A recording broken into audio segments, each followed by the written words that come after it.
تراثنا، اقروا رواياتنا، اطلعوا على أحاديثنا وخطبنا وكلامنا وأدعيتنا وزياراتنا. حتى الأدعية والزيارات هي نصوص معرفية، حتى الأدعية والزيارات لها وجهان. وجه أنا أقرأ الدعاء حتى أحصل ثواب، وجه لا، أنا أقرأ هذا الدعاء حتى أطلع علم.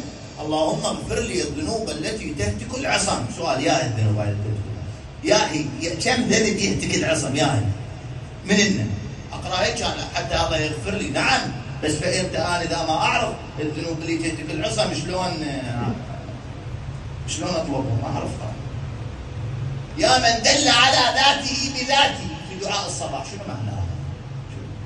هذه الأدعية. أو السلام عليك يا ثار الله وابن ثاره والوتر الموتور. شو وتر موتور يعني؟ شنو معنى الحسين وتر موتور؟ شنو يعني وتر موتور؟ شنو معنى؟ فهاي كلها كنوز للمعارف. فأنت